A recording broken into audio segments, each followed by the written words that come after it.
The phone rang at 10:47 p.m., the kind of late call that already tells you something is wrong. I was sitting on the edge of my bed, scrolling through photos of the wedding venue I had just paid for earlier that week, the chandeliers, the garden aisle, the place I had dreamed of since my 20s. When I saw my mother's name on the screen, my stomach tightened. "She's been crying all night," my mom said before I could even say hello. "Your sister is devastated." I stayed silent. Then came the sentence that changed everything. "She needs that venue more than you do." In that moment, I understood something painful and clear. This wasn't about a wedding. It never was. The phone rang at 10:47 p.m., the kind of late call that already tells you something is wrong. I was sitting on the edge of my bed, scrolling through photos of the wedding venue I had just paid for earlier that week. The chandeliers, the garden aisle, the place I had dreamed of since my 20s. When I saw my mother's name on the screen, my stomach tightened. "She's been crying all night," my mom said before I could even say hello. "Your sister is devastated." I stayed silent. Then came the sentence that changed everything. "She needs that venue more than you do." In that moment, I understood something painful and clear. This wasn't about a wedding. It never was. I didn't become the one who gave in overnight. That role was assigned to me slowly, quietly, over years. Growing up, I was the older sister, the reliable one, the reasonable one.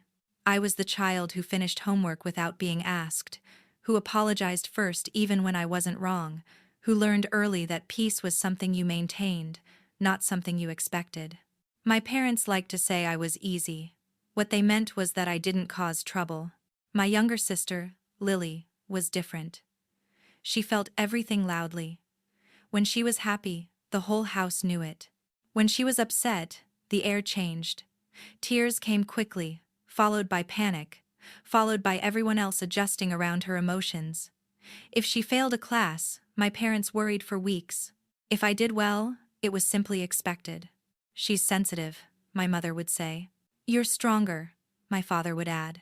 Those words followed me into adulthood. When Lily didn't get into her first choice college, my parents rearranged finances to help her transfer later. When I chose a less expensive school and worked part-time to cover the rest, it was praised as maturity. When Lily quit jobs because they didn't feel right, my parents encouraged her to take time to find herself.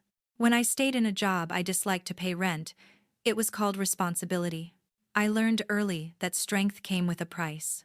You don't get comfort, you get expectation. By the time we were both adults, the pattern was fully formed. Lily needed support. I needed to understand. Lily struggled. I adapted. If she cried, someone would call me and ask if I could just be flexible this once. And I almost always was. Not because I wanted to be a martyr, but because pushing back felt exhausting. Every boundary I tried to draw came with consequences: guilt, tension, long silences, accusations of selfishness. It was easier to give in than to be labeled difficult. When I got engaged, I told myself things would be different. This was my moment. I paid for my own dress. I researched venues alone after work. I saved aggressively, skipped vacations, turned down small luxuries so I could afford the wedding I wanted without asking anyone for help. It mattered to me that this one thing was mine, earned, planned, chosen. The venue wasn't just a location. It was symbolic. It represented independence, control. A life I was building deliberately, without emotional bargaining. Lily knew this. She knew how much it meant to me. She had seen the photos I saved. She had listened as I talked about it years before I was even engaged. She smiled. She nodded. She never said she wanted it too. Until she did. And when she did, she didn't come to me. She went to our mother. That was when I understood the real issue wasn't the venue. It was the assumption. The assumption that I would bend. That I would make it easier. That I would absorb the disappointment, so someone else wouldn't have to. I wasn't asked to give up the venue. I was expected to. Because I always had. But the truth is, giving in doesn't come from kindness alone. Sometimes it comes from fear. Fear of conflict, fear of being misunderstood, fear of losing connection. And I had lived with that fear long enough to mistake it for love. That night, as I looked back over my life, I saw the pattern clearly for the first time. I wasn't the sister who always gave in. I was the sister who was never allowed to say no. And I knew that if I didn't break that pattern now, it would follow me into my marriage, my future, my sense of self. This wasn't about being strong anymore. It was about finally being free. The clearest betrayals don't always arrive with raised voices or slammed doors. Sometimes, they come quietly, already agreed upon, already justified, already finished. I realized it a few days after that phone call with my mother. I hadn't responded yet. I needed time to breathe, to think, to decide how I wanted to handle what had been dropped into my lap so casually. But apparently, my silence was interpreted not as reflection, but as consent. I found out by accident. A cousin I hadn't spoken to in months texted me one afternoon. "Hey! I heard Lily moved her wedding to the lakeside estate. That place is gorgeous, congrats to her." After of it. I stared at the message, reading it again and again, as if the words might rearrange themselves into something that made sense. Moved her wedding. The lakeside estate. My venue. I didn't reply. My fingers hovered over the screen, but no words came. Instead, I opened social media, my chest tight, and scrolled. There it was. My aunt had posted a smiling photo of Lily from a family dinner the night before. In the caption, she wrote, "So excited for Lily's big day at the lakeside estate next spring." Next spring, the date I had booked. That was the moment it became undeniable. They hadn't been waiting for my answer. They hadn't been negotiating. They had decided. Without asking me. Without consulting me. Without acknowledging that I existed at all in the equation. I called my mother immediately. She answered on the second ring, as if she'd been expecting me. "Clara," she said carefully. "I was just about to call you." I asked her, calmly, why relatives were congratulating Lily on a venue I had already booked and paid for. There was a pause. A long one. "Well," my mother began, "we didn't want to pressure you, but since you hadn't said no, we assumed you were considering it. Considering giving up something I paid for. Considering erasing my own plans." I asked her who told the family. She hesitated again. "Your sister was very emotional. People asked questions. It just sort of came out. As if it were an accident. As if words had slipped on their own. Then came the justification. "Clara, don't make this into a big issue," my mother said. "Everyone knows you can adjust. Lily is fragile right now. If you push back, you'll just hurt her more." I felt something crack open in my chest, not loudly, but deeply. It wasn't just the venue. It was the assumption that my feelings were optional. That night, I drove to my parents' house. I wasn't there to argue. I wanted to see the situation clearly, without filters or phone calls or softened explanations. Lily was sitting at the kitchen table when I arrived, laughing softly as my father poured her tea. When she saw me, her smile froze for just a second, long enough for me to notice. "Oh," she said lightly. "I didn't know you were coming." I asked her directly why she told people the venue was hers. She looked at my mother before answering. "I thought you'd understand," she said. "You know how much this means to me." I asked her why she hadn't asked me first. She shrugged, eyes glossy. "I didn't want to upset you. I knew you'd feel pressured." The irony almost made me laugh. She hadn't wanted to pressure me, so she went around me entirely. My father finally spoke, his voice firm but distant. "Clara, this doesn't have to turn into a family conflict," he said. "Your sister is going through a hard time. You've always been the one who keeps things calm." There it was again. The role. The expectation. The quiet demand that I disappear for the sake of peace. I looked around the kitchen, at the table where I'd done homework, at the chair where I'd listened to my parents explain why Lily needed more patience, more time, more understanding.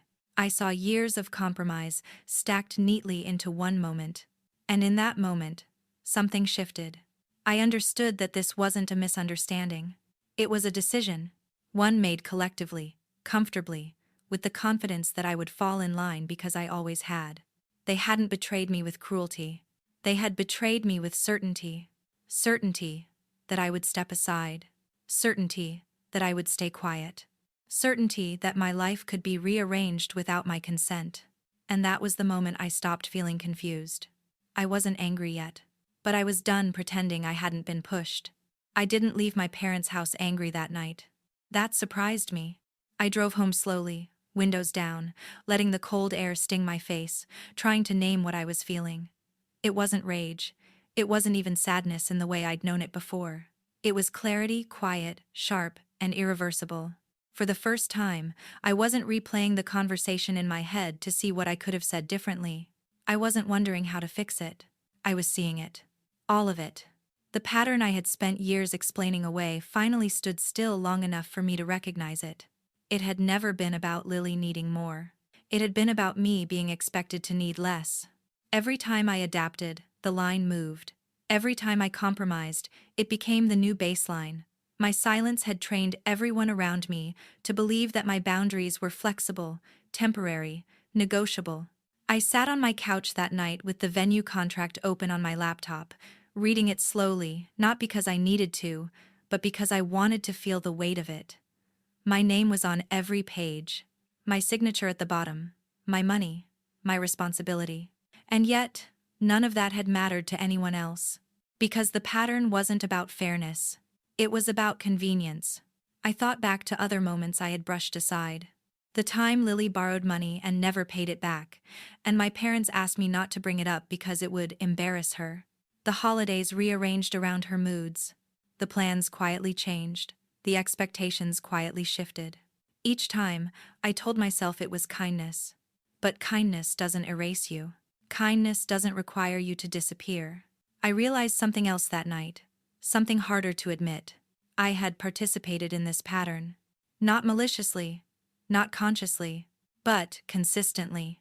By choosing peace over truth. By choosing silence over honesty. By choosing to be the easy one. I had confused endurance with strength. And now, endurance had brought me here to a moment where my own wedding plans were being reassigned without my consent, announced without my presence, justified without my voice. I stood up and walked to the mirror in my hallway. I looked tired, older than I felt. Not from work or stress, but from carrying roles that were never meant to be permanent. I asked myself a simple question. If this were happening to someone I loved, what would I tell her to do? The answer came instantly. I would tell her she didn't owe anyone her erasure. I would tell her that understanding is not the same as surrender. I would tell her that boundaries are not punishments. So, why couldn't I tell myself the same thing? I went back to the couch and opened my email. There was a confirmation from the venue, polite, professional, neutral. No drama, no family politics. Just a business agreement between two adults. I realized then that the most honest relationship in this entire situation was the one I had with a contract. It didn't assume. It didn't manipulate. It didn't cry. It stated terms and respected them. That was when the final piece clicked into place. If I did nothing, this would be the version of me my marriage began, with the woman who learned to fold herself smaller to keep others comfortable. And I didn't want to start my life with someone I loved by betraying myself. I didn't need to confront anyone yet. I didn't need to explain anything. I just needed to stop participating. The realization settled quietly, without drama or tears. I wasn't choosing conflict. I was choosing truth. And once you see a pattern clearly, you can never unsee it. That night, I closed my laptop. I didn't make the call yet, but I knew exactly what I was going to do. It was almost midnight when I finally picked up my phone again. The apartment was silent, except for the low hum of the refrigerator and the distant sound of traffic drifting in through the window. I had changed into comfortable clothes, washed my face, gone through the motions of a normal evening, but nothing about the night felt normal. I sat at the small kitchen table with my laptop closed in front of me. I already knew the number. I had saved it weeks earlier under a neutral name, Venue Coordinator. I remember smiling when I typed it in, imagining centerpieces, vows, laughter. Back then, it had felt like the beginning of something joyful. Now, it felt like a line I was about to cross. I hesitated for a moment, not because I was unsure, but because I understood the weight of what I was about to do. This wasn't impulsive. This wasn't emotional. This was deliberate. I pressed call. After 2 rings, a calm professional voice answered. Good evening, Lakeside Estate. This is Marissa speaking. I introduced myself and gave my full name. There was a brief pause as she pulled up my file. Yes, Clara Whitmore, she said. How can I help you? I took a breath, not to steady myself, but to speak clearly. I need to cancel my reservation, I said. Effective immediately. Silence followed. Not shock, just process. Of course, Marissa replied gently. May I ask the reason? I won't be moving forward with the event, I said. I understand the terms of the contract. She confirmed the date, the amount, the cancellation clause. I answered each question calmly. There was no argument, no persuasion, no attempt to talk me out of it. Just logistics. And then she said the number out loud. The total deposit of $57,000 will be processed according to the cancellation policy. You'll receive written confirmation shortly. I closed my eyes. Thank you, I said. Please proceed. When the call ended, I didn't feel relief right away. What I felt was stillness. The kind that comes after a decision has been made, and there's nothing left to debate. I stayed seated at the table, hands folded in front of me, staring at the dark screen of my phone. Somewhere in another house, my sister was probably sleeping or crying or telling herself that things were already handled. Somewhere, my mother was likely convinced that I would come around by morning. They had all assumed the same thing, that I would bend. My phone buzzed. An email notification. Cancellation confirmation, Lakeside Estate. I opened it slowly. There it was in black and white, my name, the date, the amount, status, cancelled. I didn't screenshot it. I didn't forward it. I didn't send it to anyone. This wasn't an announcement. It was a boundary. I leaned back in my chair and let out a long breath I didn't realize I'd been holding. My heart wasn't racing. My hands weren't shaking. There was no surge of triumph or revenge. Just quiet. For the first time, I wasn't bracing myself for fallout. I wasn't rehearsing explanations. I wasn't preparing to apologize for doing something reasonable. I had simply acted. And that changed everything. I knew what would come next. I wasn't naive. There would be anger, accusations, tears louder than before, claims that I had gone too far, that I had embarrassed the family, that I had acted selfishly. But I also knew something else. For once, the story wouldn't move forward without my consent. I stood up and walked to the window again. The city lights were fewer now, some buildings dark, others glowing softly against the night sky. Life was continuing, unbothered by my family's expectations. I thought about the woman I had been taught to be the one who smoothed things over, absorbed disappointment, sacrificed quietly. And I realized that woman hadn't disappeared. She had just learned something new. That choosing yourself doesn't require an audience. That boundaries don't need speeches. That sometimes the most powerful response is a single, silent action taken at exactly the right moment. I turned off the lights and went to bed. I slept deeply. And while I slept, the version of the future my family had already planned without me quietly collapsed. They just didn't know it yet. The first call came at 6:18 a.m. I didn't answer. The second came 2 minutes later.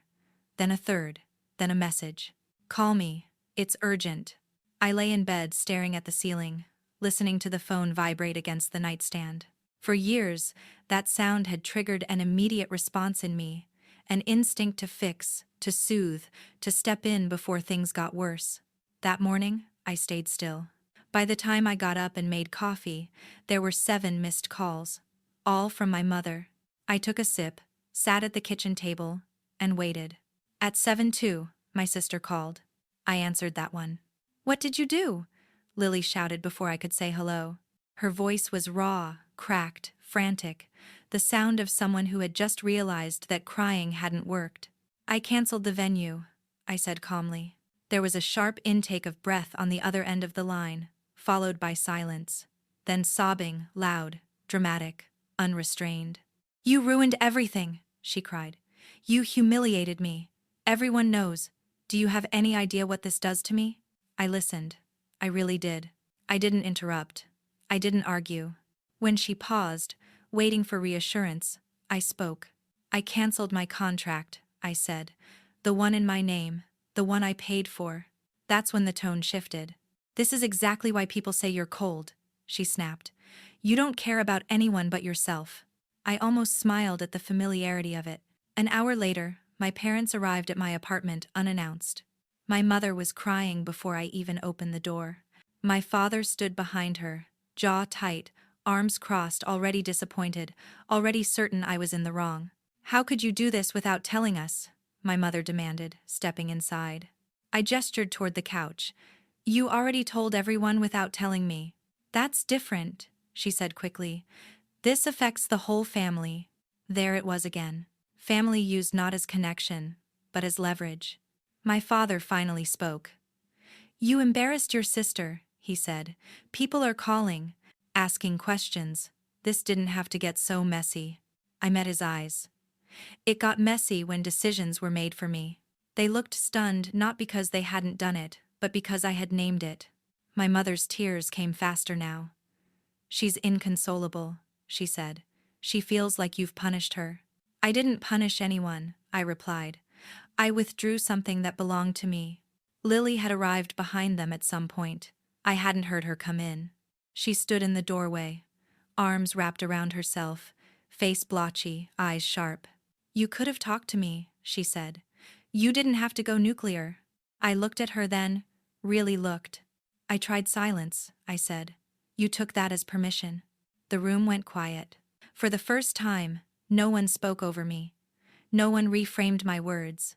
No one rushed to soften the moment. The tears kept coming, but they were no longer producing the outcome they were meant to. My mother wiped her face. "So what now?" she asked, almost pleading. I stood up. "Now," I said, "you make your own plans. Without my money, without my compliance."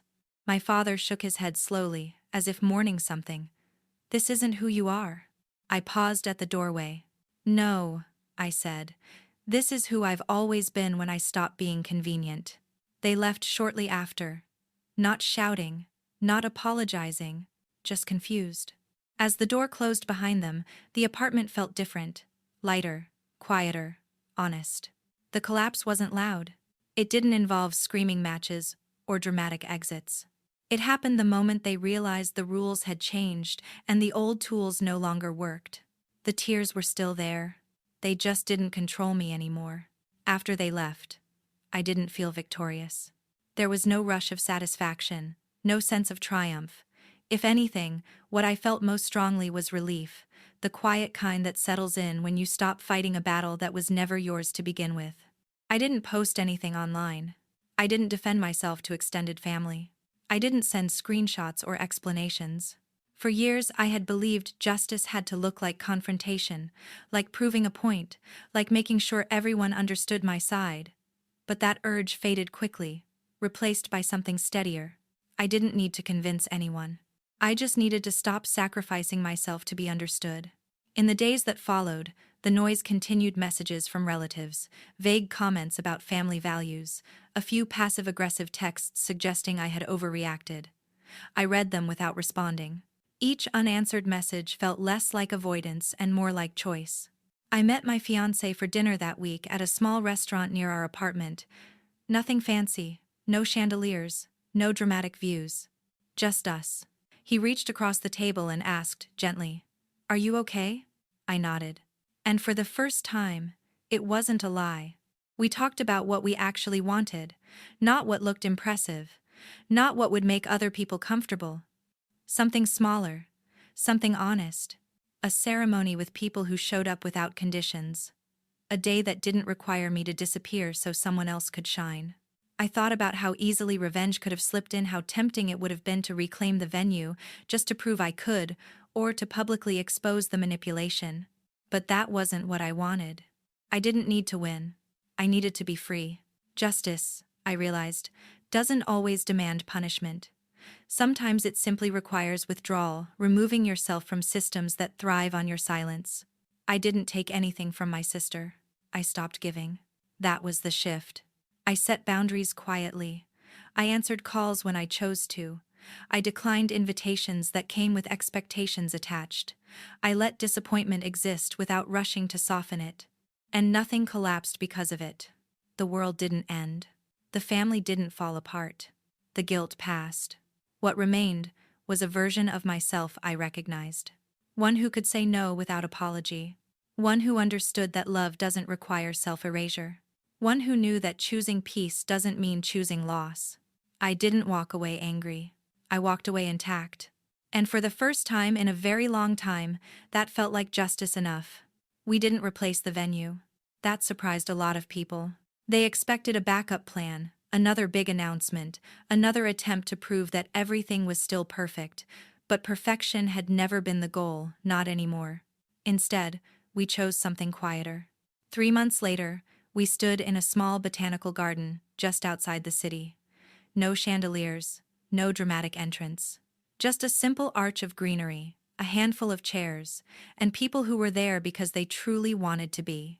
I walked toward my partner without music playing, listening only to the wind moving through the trees. For the first time, I felt completely present, not performing, not managing anyone's emotions, not shrinking myself to make the moment easier for others. Some people weren't there. And for the first time in my life, that didn't break my heart. The ceremony was short, honest, and deeply calm. When we exchanged vows, I realized something quietly profound. This was the first major moment of my adult life that belonged entirely to me. After dinner, as the evening softened into conversation and laughter, I thought about everything I had almost lost by giving in again. Not the venue. My voice. The weeks that followed weren't perfect. Some relationships remained distant, some conversations never happened. But something inside me had settled into place. I woke up without dread. I made decisions without rehearsing explanations. I entered my marriage without resentment hidden beneath politeness. I learned that keeping the peace by erasing yourself isn't peace, it's a delay. And eventually, the cost shows up in ways you can't ignore. If you're listening to this and you've ever been told to be the bigger person, to understand, to let it go at the expense of yourself, please hear this. You are not selfish for having boundaries. You are not cruel for choosing yourself. And silence is not the same as love. Choosing yourself doesn't mean you stop caring about others. It means you stop disappearing for them. If this story resonated with you, if you've lived something similar, or you're standing at a crossroads like I was, I invite you to stay here with me. Subscribe to this channel for more real stories about family, boundaries, and the quiet strength it takes to reclaim your life. Share your thoughts in the comments. Your story might be exactly what someone else needs to hear. The wedding I chose wasn't the one I dreamed of for years. It was better. Because it reflected the life I decided to keep. And that choice didn't just change one day. It changed everything that came after.